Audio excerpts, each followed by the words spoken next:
Bien le bonjour à toutes et à tous, 20 ans franc avec vous. Très heureux de vous retrouver pour ce lundi 18 février 2019. J'espère que vous avez passé un bon week-end. Ce matin, nous avons de l'appétit au risque. L'espoir d'un accord commercial soutient les bourses qui ouvrent dans le vert ce matin. On a eu les indices asiatiques qui ont fortement progressé cette nuit avec le CSI 300 qui a par exemple gagné près de 3%. Nous avons eu le MSCI Asie ex-Japon qui a gagné 1%, ce qui est quand même beaucoup pour un indice aussi large. Le Nikkei qui en gagne un peu plus de 1,80 même. Donc voilà, les bourses qui sont soutenues par l'espoir d'un accord commercial. On a de nombreux tweets qui sont positifs de la part de Donald Trump qui juge les négociations très constructives. Maintenant, on n'a toujours pas d'accord commercial, on n'a pas eu voilà, d'officialisation comme quoi on a eu comment dire une avancée majeure. Il y a toujours des obstacles au niveau la propriété intellectuelle, du transfert de technologie. Voilà, ça c'est les gros points de négociation qui sont en jeu et dont les deux parties ne semblent pas du tout d'accord pour le moment. Je vous rappelle que si Donald Trump juge les négociations, enfin l'avancée des négociations comme positive, eh bien, il pourrait décider de repousser jusqu'à 60 jours la trêve commerciale, la fin de la trêve commerciale, donc ce qui permettrait davantage de temps pour les négociations. Voilà, donc pour le moment, on n'a pas d'accord.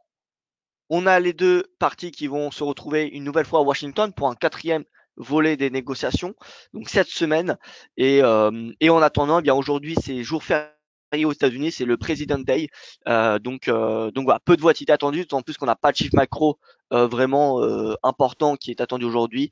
Donc voilà, la journée devrait être plutôt calme en ce lundi 18 février. Alors, sans plus attendre, vous avez à prendre connaissance de l'avertissement égal sur les risques. Alors, le trading avec effet de levier amplifie toujours les gains et les pertes. Un compte risque limité prend un risque de perte du capital investi. L'investissement sur compte titre prend un risque de perte en capital. IG fournit exclusivement un service d'exécution d'ordre. Cette présentation est à titre indicatif et ne saurait être considérée comme un conseil ou une recommandation. Alors bonjour Loïc, j'espère que vous allez bien. Frédéric, que je salue également. Voilà, Loïc me dit soirée IG à venir. Alors oui, il y a une soirée IG. Alors soirée IG, alors IG, voilà. Alors je me souviens plus c'est quel jour exactement. Donc voilà, soirée trading. Donc ils refont un roadshow, comme vous pouvez le constater. Il y a un nouveau roadshow. Et donc Paris. Ah non, donc il n'y a pas Paris. Ah si, Paris 19 février. Donc ah bah c'est demain. Vous voyez, demain il y a un événement à Paris. Et il y a d'autres événements dans toute la France qu'on peut constater, Marseille, Bordeaux, Lille, Lyon. Donc voilà, si vous voulez participer à l'une des conférences, hein, c'est gratuit bien évidemment. Et voilà, donc vous aurez dans un premier temps les présentations de la plateforme de trading IG et des nouveaux produits. Et enfin, ce qui est peut-être le plus intéressant, la macroéconomie et l'analyse technique de Alexandre Baradez et Vincent Bois. Voilà, donc je vous envoie la page si ça vous intéresse. Et voilà, ça on va pouvoir passer au vif du sujet. Alors bonjour Gérard, j'espère que vous allez bien. Gilles et Raymond que je salue également. Voilà, donc qu'est-ce qu'on a eu vendredi? On a eu des marchés américains qui ont clôturé dans le vert. Alors la séance de vendredi a été particulièrement impressionnante pour les indices européens. On avait l'aversion au risque le matin, on n'avait aucune avancée qui avait été annoncée et même dont les médias indiquaient qu'il n'y avait eu aucune avancée. Et ensuite, on a eu voilà, des négociateurs qui se sont montrés optimistes. Euh, et du coup, ça a provoqué un rallye haussier sur les indices européens. Comme quoi, vous voyez, il suffit de peu hein, pour que les indices voilà, soient volatiles. Tout commentaire sur les négociations commerciales entre les États-Unis et la Chine, même s'il n'y a pas voilà, de faits appuyés, eh bien, voilà, ça génère une hausse ou une baisse de 1%. Et là, pour le coup, c'était une hausse très importante des indices. Le DAX, je ne sais pas si vous l'avez vu en intraday, mais voilà, c'était linéaire, c'était en hausse. rebond sur 11 000 techniquement, on va voir ça dans un petit instant. Mais voilà, donc du coup, indice américain clôturé en quand même forte hausse, hein. S&P qui a gagné 1%, Nasdaq 0,47, Dow Jones plus 1,74, le DXY qui a clôturé en légère baisse, le DXY qui est d'ailleurs en baisse ce matin, tous les devises majeures gagnent du terrain sauf le yen, donc ça c'est témoin d'appétit au risque. Le VIX est passé sous 15, c'est une première depuis début octobre, hein. Donc voilà, on voit qu'on est dans un environnement complaisant, extrêmement complaisant, tout de 15. Ensuite, c'est à nous d'en juger si voilà, si c'est un environnement durable. Euh, voilà, on verra ça dans un petit instant. Ce matin, alors, qu'est-ce que nous avons? On a le gold qui progresse, comme je vous l'ai dit, on a le dollar qui est en baisse, donc forcément l'or rebondit. Le Nikkei et le MSCI Asie ex-Japon sont en hausse, donc ça c'est témoin encore une fois d'appétit au risque, d'autant plus que le yen voilà, est en baisse de 0,18%. Le calendrier économique, comme vous pouvez le constater, eh bien, on n'a aucune annonce qui est attendue aujourd'hui. Voilà, on aura une rencontre entre Angela Merkel et Mario Draghi aujourd'hui. Je n'ai pas la date, enfin, je n'ai pas l'heure, pardon. Mais voilà, ça ne devrait pas être source de volatilité. Voilà, donc à part cette rencontre, il n'y a aucun événement qui est attendu. Voilà, donc le VIX sous 14,91. Sous 14,91, alors ça sert à rien de mettre le Disparity Index pour le moment. Mais voilà, il est un plus bas depuis, on constate, le 5 octobre. Donc c'est voilà, c'est assez bas quand même, hein. C'est assez bas, on est sous des moyennes mobiles importantes, hein. On peut mettre deux moyennes mobiles, on va mettre une à 200 qui est en blanche. Donc vous voyez, on est sous la moyenne mobile à 200 séances et on va mettre une moyenne mobile à 50. Forcément, nous sommes en dessous également. Nous sommes bien en dessous. Donc on est vraiment bien bas. Bas, ce qui est positif pour l'appétit au risque, enfin ce qui témoigne d'appétit au risque à court terme, d'un puissant appétit au risque. Soit on est reparti pour une période de complaisance comme celle-ci. Vous voyez, on passe au mobile à 200. Peut-être qu'on est en train de refaire quelque chose comme cette période-là, avant, voilà, pendant plusieurs mois. Ou soit on va avoir un rebond lors des prochaines séances. À mon avis, voilà, comme je vous l'ai dit, on s'approche d'échéances extrêmement importantes, hein. Potentiellement la fin de la trêve commerciale le 1er mars, Brexit fin mars. Donc voilà, ça va être qui tout double. Soit le S&P est parti, voilà, il a déjà pris plus de 15% depuis le début de l'année. Soit il est parti pour en reprendre 15 si on a voilà la trêve commerciale qui est reportée et si on a finalement un Brexit qui est reporté également. C'est en tout cas ce que le marché est en train de pricer déjà, hein. Ou à l'inverse, et là c'est là où ça pourrait être vraiment où le mouvement pourrait être très important parce que même si voilà on a un report de la trêve commerciale, c'est ce qu'intègre le marché, et un report du Brexit, c'est ce qu'intègre également le marché. Donc si ces informations sont confirmées, on aura une hausse, mais qui devrait être beaucoup moins important. Le mouvement devrait être beaucoup moins important que si on n'a pas de Brexit, que si on n'a pas d'accord sur le Brexit, alors qu'en fin mars, hein, et si on n'a pas de report de la trêve commerciale. Si on voilà, ces deux facteurs-là seraient probablement très très mauvais pour les marchés, étant donné que les marchés ne se couvrent, ne se protègent et pour le moment pas du tout de ce scénario-là. Ils sont pas du tout sur cet état d'esprit. Donc si ces scénarios se réalisent, eh bien ça serait très négatif pour les marchés actions. Donc voilà, ça va être qui tout double, hein. De toute façon, ça va être qui tout double. Là, on arrive dans une période assez délicate. On a eu le rapport, vous savez, du département du commerce qui a été envoyé à Donald Trump. On n'a pas eu de détails. Donc voilà, c'était envoyé, mais on n'a pas eu de détails. Les détails seront donnés lors des prochaines séances, voire prochaines semaines, hein. C'est Washington qui donnera les détails. Donc Washington peut décider n'importe quand de les donner. Ça peut être maintenant, enfin ça peut être pas aujourd'hui puisque c'est un jour férié. Ça peut être cette semaine, comme ça peut être dans un mois. Vous voyez. Donc pour le moment, on ne sait pas ce que le département du commerce a indiqué à Washington concernant les voitures européennes. Voilà, donc voitures européennes et même voilà, on va dire les voitures japonaises, même si c'était ça visait pas les voitures japonaises. Le rapport c'était l'impact des importations des voitures européennes sur la sécurité nationale des pays des États-Unis. D'accord? Est-ce que l'importation de voitures européennes aux États-Unis menace la sécurité nationale? Voilà, c'était la demande de Donald Trump, ce rapport. C'était pas du tout sur le Japon, mais bon, on peut s'attendre que si le département du commerce juge que l'importation de voitures européennes est menaçant pour la sécurité nationale, ça devrait être de même pour le Japon. Voilà. Donc là, en ce moment, on a les négociations États-Unis-Chine, mais on devrait là, dans les prochaines semaines, prochains mois, avoir un début de négociation vraiment sérieux entre les États-Unis et l'Europe, et ensuite les États-Unis, ou même en même temps avec la Chine, avec le Japon, pardon. Voilà, donc VIX bas sur support, même si voilà, on a clôturé un plus bas, on est, vous voyez, sur une zone de support à court terme, hein, le plus bas depuis février. Au niveau des autres indicateurs, VVIX, on est également très très bas.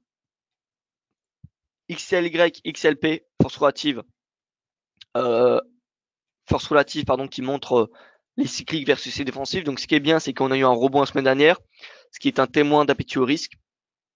Ce qui n'a pas été le cas vendredi où on a vu les défensifs ont surperformé. C'est d'ailleurs pour ça que Dow Jones, on l'a vu, a surperformé. Hein. Le Dow Jones a surperformé le Nasdaq. D'ailleurs, on peut peut-être faire une comparaison. Donc là, c'est quoi? C'est les cycliques versus les défensives.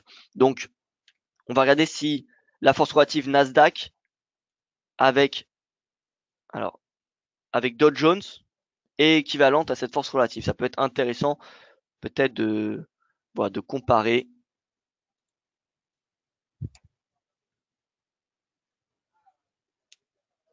Dow Jones.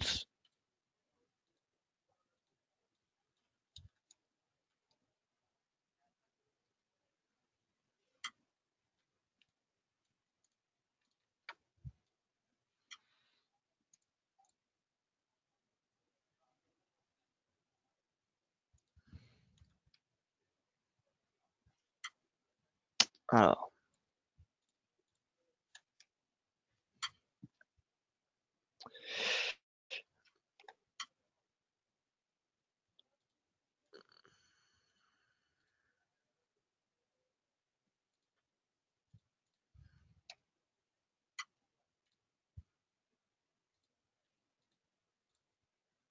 alors, je ne sais pas pourquoi ça marche pas.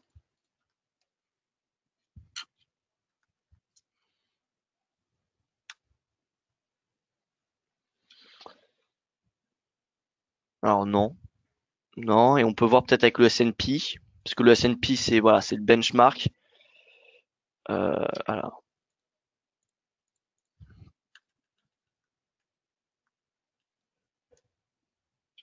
on a quelque chose d'un peu plus ressemblant, on peut le constater.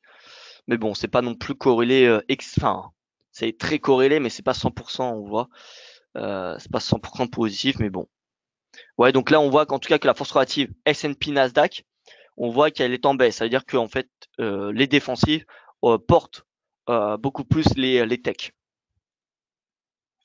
Il faut savoir qu'à long terme, enfin oui, sur du long terme, on va dire ces dernières années, c'est quel secteur qui a porté Wall Street aussi et haut, c'est les techs, hein, avec Netflix, Nvidia, Apple, Facebook, voilà, vous connaissez de toute façon les GAFA. C'est les États-Unis contre le reste du monde, Edgy. Oui, voilà, les États-Unis sont dans une politique de renégociation des accords commerciaux avec ses principaux partenaires. Voilà, ouais, Donald Trump qui avait fait campagne sur la réduction de la balance commerciale des États-Unis pour rapatrier des emplois manufacturiers voilà, aux États-Unis, c'était sa campagne. Donc voilà, Donald Trump tente de rapatrier des emplois manufacturiers sur les territoires américains, tout simplement. Donc au niveau de cette force relative, elle nous indique pas grand chose pour le moment. On voit qu'elle est plutôt dans un range, même si à court terme elle est en rebond. Hein. On n'est pas, voilà, on n'a pas vraiment de quelque chose à nous à indiquer. Au niveau de cette force relative également VIX sur VIX 3 mois, on est plutôt bas, ce qui veut dire que le marché se couvre extrêmement peu sur du court terme par rapport à du moyen terme. Enfin, ce n'est pas au plus bas, on peut voir depuis août 2018, mais on était dans une période où on n'avait pas beaucoup de facteurs menaçants. On avait des plus hauts historiques hein, qui étaient inscrits pendant cette période-là, ce qui n'est pas le cas en ce moment. Donc là, on voit on est également sur support. Alors, ce n'est pas des signaux haussiers et donc baissiers pour le S&P hein, qu'on a là. On est simplement sur des supports. Alors oui, il y a une probabilité de rebond qui n'est pas négligeable, mais pour le moment, on le voit, on constate même depuis le début du mois, ces indicateurs entre guillemets de risque qui mesurent le risque, qui sont des baromètres de risque, sont sur support et consolident sur des supports. Il faut savoir que ces indicateurs de risque peuvent consolider pendant quand même pas mal de temps, pas mal de semaines, même pas mal de mois en fait, ça peut arriver. Alors ça m'étonnerait encore une fois, compte tenu des échéances qui arrivent, qu'on va consolider, enfin que ces indicateurs de risque vont consolider encore pendant plusieurs mois. Mais en tout cas, encore quelques semaines, ça me semble possible. Donc voilà, c'est pour ça que le fait que ces indicateurs, ces baromètres de risque arrivent sur support, c'est pas des signaux haussiers. C'est pas des signaux haussiers sur ces indicateurs de risque, et donc c'est pas des indicateurs baissiers pour les marchés actions. Donc le S&P qui continue sa hausse, on le voit vendredi. Là, c'est clair, hein, on a un beau chandelier haussier. Donc voilà, je pense que on est parti pour aller chercher les 2800, qui est ce sommet-là. Vous voyez, sommet qui a été testé à 3 reprises. 1, 2, 3. C'est précisément 2821, mais concrètement, c'est voilà, c'est 2800. Donc là, on est parti pour aller chercher 2800. Actuellement, on est à 2777 sur le contrat futur. Donc voilà. Et ensuite, si on passe au-dessus de 2821, on ira chercher 2941. La tendance est pour le moment haussière. Voilà, on n'a pas de signaux extrêmement bearish, même si voilà, on a des indicateurs élevés. On voit encore le stochastique qui est au-dessus de 80. Le stochastique peut rester au-dessus de 80 encore pas mal de temps. Vous voyez, il peut rester encore longtemps. Vous voyez que ça fait depuis le 10 janvier, depuis le début de l'année concrètement, qu'il est au-dessus de 80. Donc là, ils pourront continuer. Et tant que le stochastique qui, je rappelle, est cette ligne blanche, hein, c'est K, hein, c'est pourcentage K, hein, le stochastique. L'autre courbe, c'est une moyenne mobile, hein, du stochastique. Et c'est le croisement entre le stochastique et la moyenne mobile qui est l'un des signaux du stochastique. Il y a plusieurs signaux, hein, sur le stochastique. Mais donc du coup, cette ligne blanche, tant qu'elle est au-dessus de 80, voilà, on est dans un momentum extrêmement haussier. Donc, ceux qui veulent se positionner à l'achat, écoutez, moi je pense, c'est pas le moment, étant donné que, voilà, si on compare l'historique, lorsque les indicateurs, les baromètres de risque que je vous ai présentés auparavant, lorsque ces indicateurs sont bas ou sur support, c'est généralement un investissement qui se fait en fin de tendance. Cette fin de tendance peut durer plusieurs mois. Encore une fois, là, je vous avais fait voir la semaine dernière que lorsque le VIX atteignait des plus bas, c'était, voilà, on avait un signal d'achat à ce moment-là. Donc, on avait quand même une hausse. Mais vous voyez que c'était pas le creux. Pour payer le creux, il faut attendre que le VIX s'emballe. Dès qu'il s'emballe, le VIX, le S&P baisse, et c'est à ce moment-là, si vous voulez acheter les pullbacks, si vous voulez vous positionner à l'achat, c'est les meilleurs moments pour se positionner. Donc là, vu que les indicateurs, les baromètres de risque sont bas, moi, j'exclus les positions acheteuses de swing trading moyen terme. Donc plus que payer maintenant pour chercher les 2800, vous voyez que ça fait quoi? C'est 23 points. En termes de ratio risque rendement, je vois pas ce qui est intéressant pour avoir un stop serré et chercher 2800 points. Vous voyez, même si on met un stop sous le récent plus bas, vous voyez, un stop sous cette mèche, ça fait quoi? Ça fait 46 pips de risque pour, vous voyez, 2800 pour 25 pips, 25 points pardon de gain. Donc ça fait même pas ratio risque rendement de 1. Donc là, vous voyez, ça me semble compliqué de le payer. À la rigueur, si on passe au-dessus des 2821, bon, si on a une clôture au-dessus, pourquoi pas? On met un stop sous les 2800 et on va chercher les 2941. Ça se justifierait sans, si on prend pas en compte les baromètres de risque, hein, comme le VIX.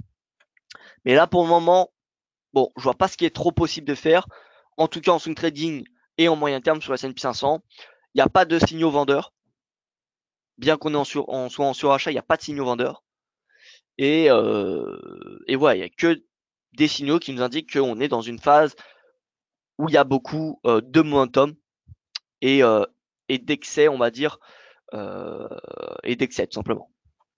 Voilà, au niveau du DAX, regardez le DAX en 5 minutes, ce qui s'est passé vendredi. Regardez vendredi. Donc, alors, je vais remettre, j'avais enlevé les... donc voilà, je vais afficher que les cotations du cash en intraday. Voilà. Donc, on ouvre en baisse vendredi. Plus bas qui a été fait 30-45 minutes après l'ouverture. Et près de 11 000, le rebond. Et là, du point bas au point haut, c'est 2%, hein, quasiment. 2,80% sur le DAX. Voilà, donc ce qui est énorme, hein. Ce qui est énorme, on revient à 11 300, chose que je m'attendais pas du tout, hein. On vient tester cette oblique. Cette oblique est très importante. Je ne dis pas qu'on va avoir un renversement sous celle-ci, même si je n'exclus pas cette hypothèse. Mais regardez un petit peu cette oblique. Donc, oblique composée de 2 points. Ensuite, résistance, résistance, résistance, résistance. Et là, voilà, on voit qu'on commence à avoir un peu de doute. Ça ne veut pas dire qu'il faut shorter le DAX à ce moment-là. Moi, personnellement, j'ai du mal à voir les catalyseurs qui pourraient justifier un regain d'appétit au risque ce matin, étant donné qu'on n'a aucun catalyseur, hein. Encore une fois, pas de chiffre macro, le Wall Street est fermé.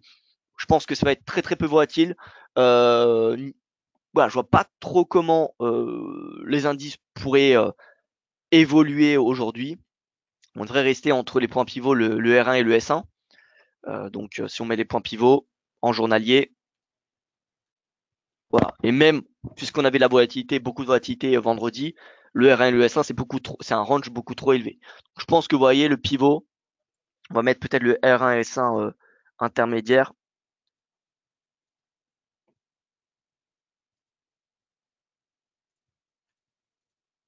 Ouais, donc mid R1 et le pivot du jour, ça sera la borne intraday. Enfin, ça sera le range à probablement intraday. Donc 11 333 et 11 228. Voilà, on a cette oblique, je rappelle.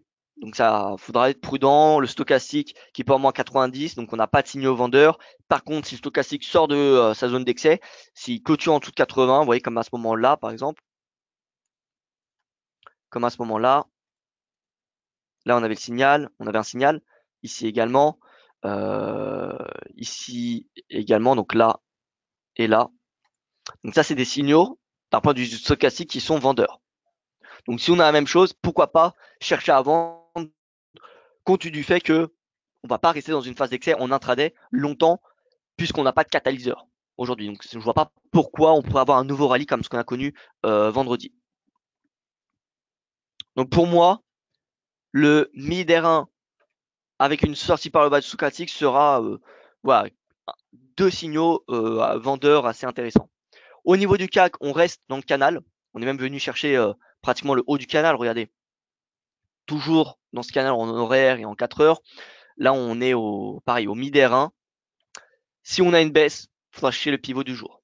On n'ira pas chercher le S1. Ça m'étonnerait qu'on a cherché les 5080. Ça reviendrait à corriger quasiment toute la hausse de vendredi. Et pour cela, il faudra un catalyseur vraiment très négatif.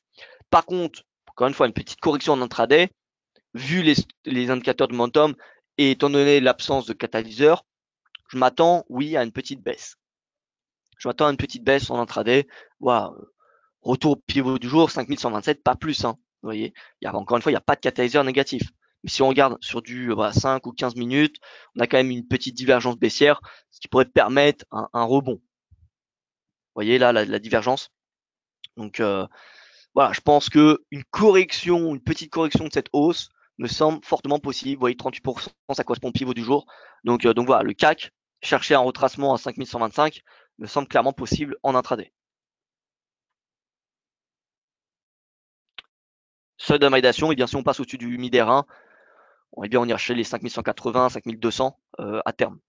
Parce que la prochaine résistance de swing trading sur le CAC 40, prochaine résistance, donc c'est la moyenne mobile à 200 qui est à 5204, c'est également un seuil psychologique. Et c'est également, vous voyez, ces creux là qui étaient vraiment très suivis auparavant. Je vais vous mettre en orange les 5200 points. On va voir que dans le passé, depuis 2017, c'est un niveau qui est quand même assez important, qui est de grande influence. Ouais, 5200, c'est une zone pivot. C'est pas au pips près, mais on voit quand même qu'il y a beaucoup de réactions du marché à 5200. Donc 5200, là, ça va être un niveau très très important. Si en plus ça correspond à moyenne mobile à 200, si on passe au-dessus, c'est direction 5284, puis potentiellement les sommets. Après, voilà, encore une fois, à mon avis, il faudra un catalyseur politique pour aller chercher les 5600. Ça va passer soit par un accord commercial entre les États-Unis et la Chine, et bien évidemment pas de guerre commerciale avec l'Europe, hein, parce que si on a un accord commercial entre les États-Unis et la Chine, mais que dans le même temps on a Donald Trump qui déclare la guerre commerciale avec l'Europe, le DAX sera fortement impacté. Donc voilà.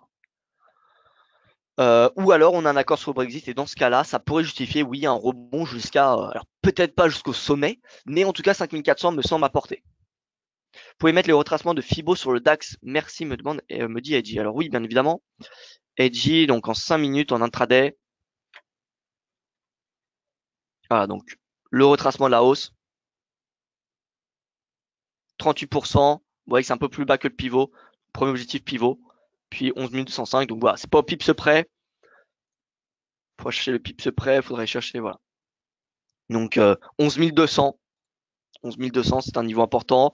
Et en 15 minutes, pareil, on a, il me semble, une divergence. Hein. Là, en 5 minutes, on voit une div. Donc voilà. 15 minutes, divergence. On passe sous 80 à l'instant précis. Donc voilà, là, on a un signal vendeur. Ça ne veut pas dire qu'il faut forcément passer à la vente. On peut passer à la vente si on a une confirmation de la baisse du prix. Donc si on passe sous 11 272, ça sera une confirmation du prix. On peut également mettre des bandes de Bollinger. Vous voyez, après un range comme cela, on a ce qu'on appelle le squeeze. On a ce qu'on appelle, bon, par contre, il y a beaucoup de volatilité, donc l'écart type est extrêmement élevé. Mais vous voyez ça, ce type de signal, ce qu'on a là, pardon. Ce signal-là, donc là, on a le squeeze, parce qu'on a les bandes qui se resserrent. Et là, on a le chandelier qui se distingue des autres, des précédents, qui clôture en dessous de la bande inférieure. Ça, c'est un signal extrêmement baissier. Ça, c'est un signal extrêmement bullish. Extrêmement non. Juste des points de vue des Bollinger, oui, parce qu'on clôture au-dessus. Mais regardez, le chandelier, il est pas très beau. Il est rouge. C'est un gap haussier, d'accord, que finalement, on clôture le premier chandelier en baisse.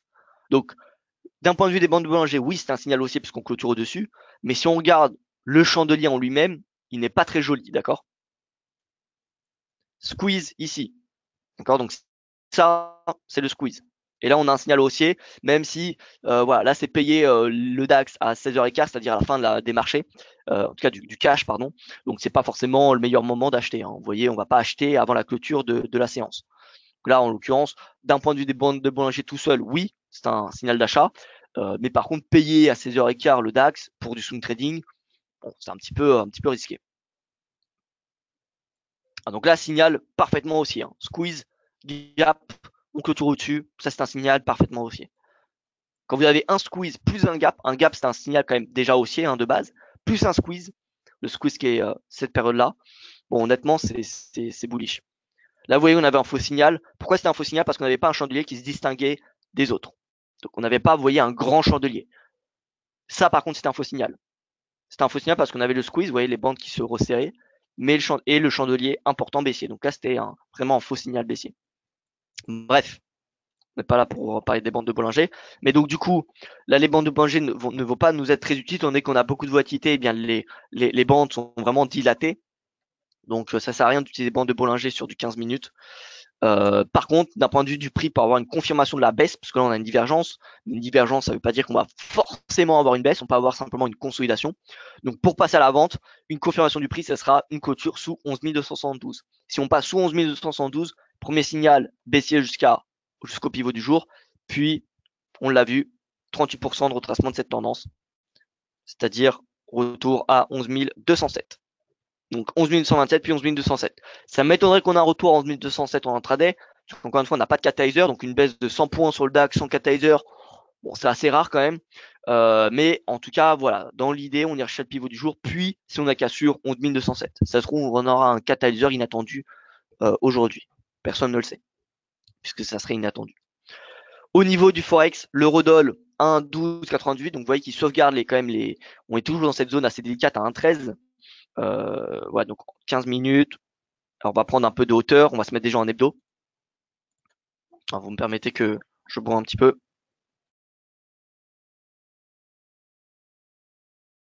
Alors, regardez en hebdo ce qu'on a. Moyenne mobile à 200 qui faisait office de support et on a une cassure février où on a une sortie par le bas. Donc ça c'est un signal baissier sur du moyen terme. En journalier, qu'est-ce que nous avons?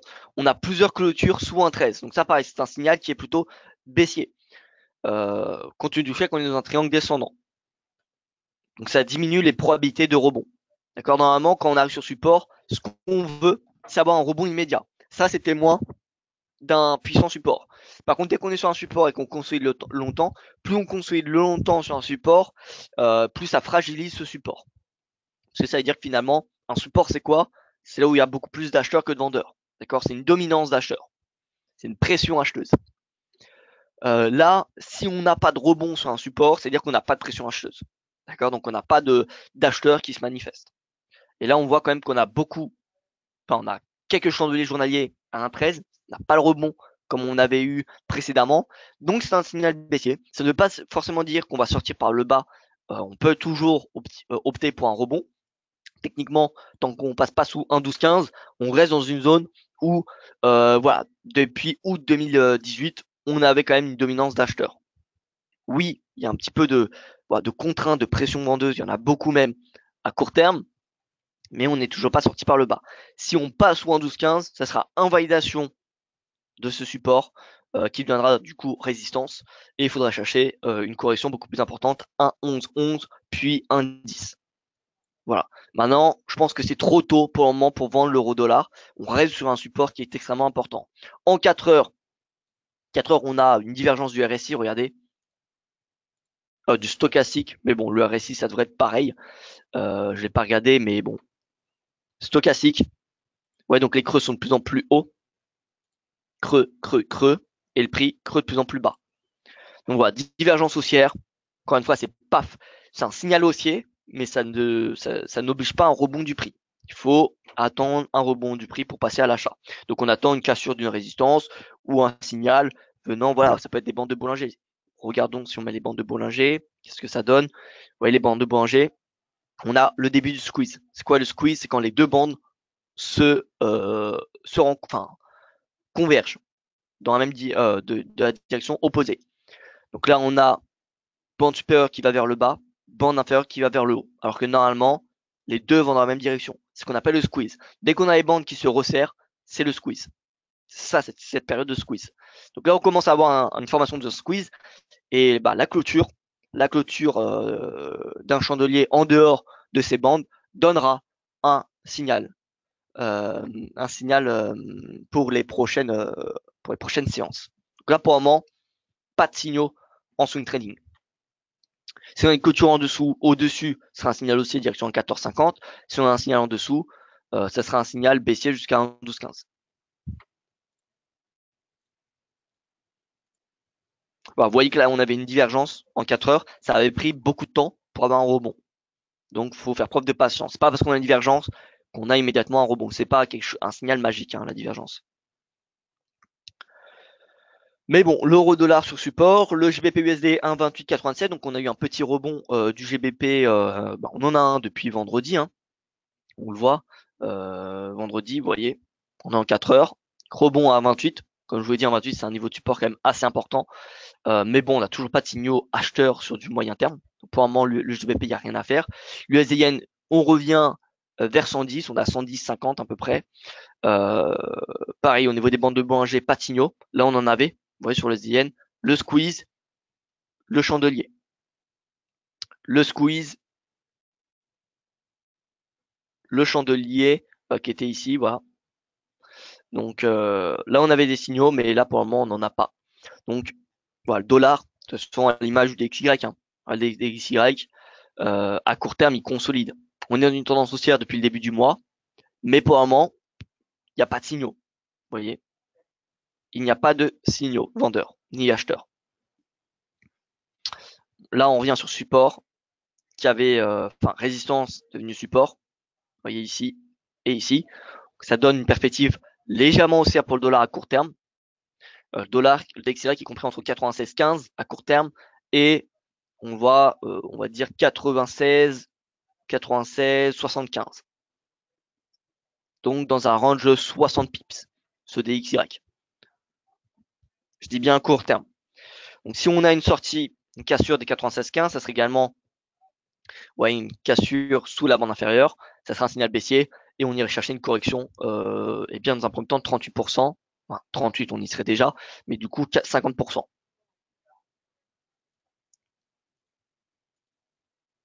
Pour le moment, pareil, le dollar, je vois pas ce qui est possible de faire à très court terme. En 15 minutes, en intraday, regardons un petit peu. En 15 minutes, on a le squeeze. Hein. On a le squeeze. Là, on a un signal haussier sur du très court terme. Donc, on peut avoir une surperformance du dollar lors des prochaines heures, malgré l'absence de catalyseur. Au niveau de l'or, bon, l'or, il est revenu bien proche de ses plus hauts de l'année. Hein. Regardons sur du H4, on a une confirmation, on a eu un signal particulièrement haussier sur le gold. Regardez, il est revenu à 1300, frôler les 1326. Donc, quel est le signal haussier de moyen terme? Eh bien, déjà, c'est le rebond sur cette oblique, confirmé par la cassure de cette oblique baissière. Donc là, on a eu un signal avec le pullback. Donc voilà, là, c'est signal haussier. En plus, on a le squeeze. Bon, voilà, on a quand même pas mal de signaux aussi à ce moment-là. Stochastique 92, donc c'est un signal, voilà, assez positif. Il y a deux possibilités, soit on achète maintenant, soit on attend un retracement avec un peu de patience. Je pense que c'est possible d'attendre un meilleur prix. Une correction de 38% de ces récents mouvements haussiers me semble possible. Donc, chercher à payer l'or vers 1316 jusqu'à 1326, voire même beaucoup plus haut, hein, ça me semble clairement envisageable. Ça me semble clairement envisageable pour l'or. Il y a deux facteurs qui pourraient soutenir l'or. Le premier facteur qui influence plus l'or, c'est le dollar. Donc, si on a une baisse de dollar, on aura une hausse de l'or. Et le deuxième facteur qui influence le plus l'or, c'est la psychologie des investisseurs. Si on a l'aversion au risque, l'or va s'apprécier davantage. Donc, il suffit de mauvais chiffres américains et de l'aversion au risque pour que l'or soit dans un nouveau rallye haussier. Donc voilà, 1316, niveau de support qui pourrait être intéressant pour passer à l'achat et viser à terme 1345. Voilà, en fait, de l'accumulation de positions. C'est ce qu'on va chercher à faire sur l'or. Au niveau des cours de pétrole, alors on a eu un signal haussier sur le WTI qui a confirmé le signal haussier du Brent. Hein, rappelez-vous le Brent qui avait donné un signal haussier mercredi, confirmé jeudi. WTI, il a donné un signal haussier vendredi. Donc les deux barils de pétrole ont la semaine dernière clôturé au-dessus de leur bande supérieure après un squeeze des bandes de Bollinger. Donc ça c'est voilà, d'après la théorie de dos, c'est particulièrement haussier puisque la théorie de dos, qu'est-ce qu'elle dit? Eh bien elle dit qu'il faut un autre indice pour confirmer un signal. Dow utiliser le Dow Jones Industrial pour confirmer les signaux du Dow Jones Transport. Donc dans la même logique, on utilise le Nasdaq pour confirmer les signaux du S&P, parce que qu'est-ce qui porte le S&P sur ces dernières années, comme je vous l'ai dit, c'est les techs. Donc le Nasdaq est un indicateur, on va dire, de confirmation qui va rassurer rassurer les signaux du S&P s'ils sont confirmés. Et pour le pétrole, bien pareil, le brut et le Brent, étant donné qu'ils sont extrêmement liés, bien si le brut et le Brent signalent ont tous les deux des signaux haussiers, enfin il y a des signaux techniques haussiers sur les deux barils, ça sera beaucoup plus convaincant que simplement un signal haussier sur le Brent. Donc là on a convergence des signaux sur le baril brut et Brent. Donc ça c'est bullish.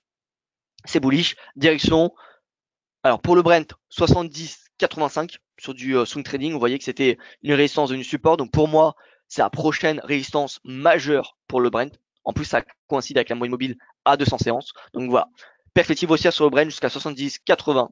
Et sur le brut, regardons de plus près. Alors sur le brut, vous voyez, on a, c'est un peu moins précis. Hein. C'est un petit peu moins précis, mais concrètement, on vient chercher la moyenne mobile et en fait aux alentours des 64, vous voyez. Donc 63-64, ça va être l'objectif sur le WTI.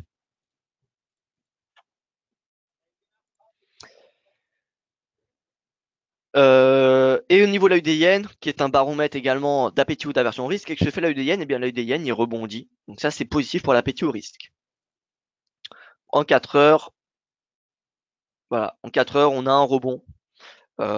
Tant que la UDN est aussi à court terme, ça sera positif pour l'appétit au risque.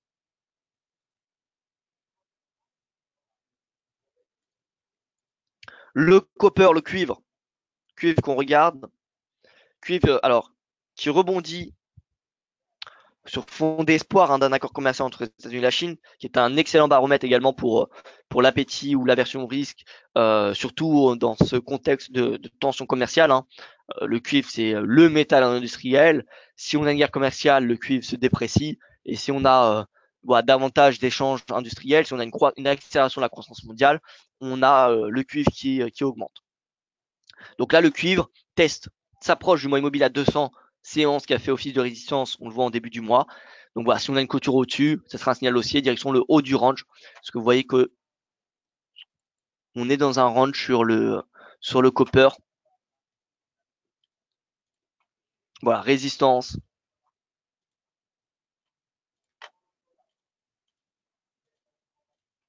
Et le support.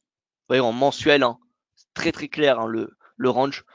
Donc ça se paye, hein, le cuivre à 57,73 et ça se vend à 63,77. Si on a une clôture au-dessus de ce seuil, c'est voilà, c'est bullish. Hein. Ça sera vraiment très bullish et ça sera un témoin d'appétit au risque vraiment important. Ça suggérerait vraiment un rebond beaucoup plus important des marchés actions. Si on passe au-dessus, si on a une clôture, je dirais, de quelques séances, pas qu'une seule clôture journalière, mais une clôture de plusieurs jours au-dessus de 64 dollars, vous voyez, qui correspond également à 38% de retracement, hein, au pips près. Hein. Ça coïncide parfaitement. Vous voyez. Donc si on a une clôture au-dessus de ce seuil, voilà, ça sera un signal haussier direction 65-60, puis 67-46, puis 70. Voilà, donc on va mettre une petite alerte sur cette oblique, enfin sur cette résistance. Donc si on a un croisement à la hausse sur la ligne sélectionnée, période précédente, non, période en cours, on va avoir une petite alerte.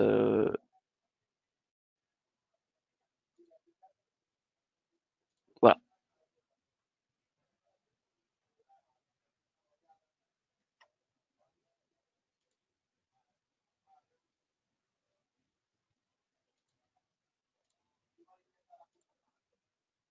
Voilà, donc petite alerte si on passe au-dessus de 63-75.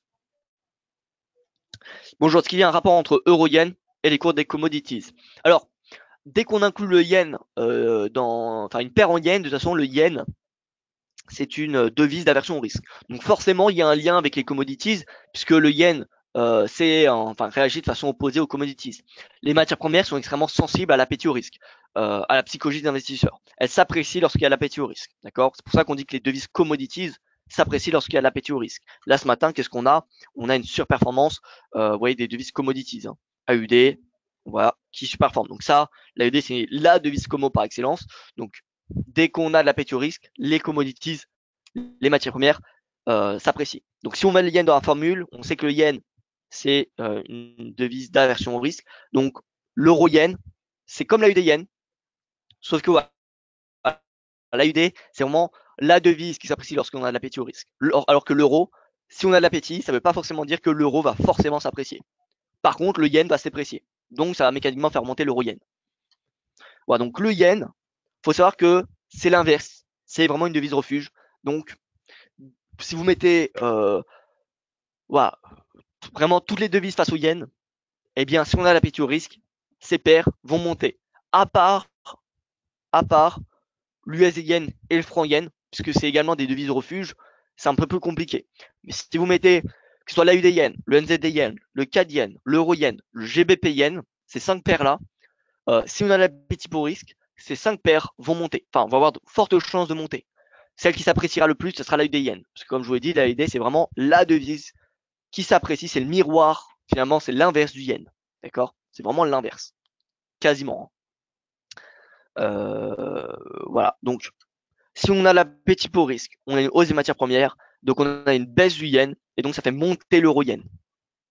Ça fait monter l'euro yen. Si on regarde l'euro yen, voilà, l'euro yen,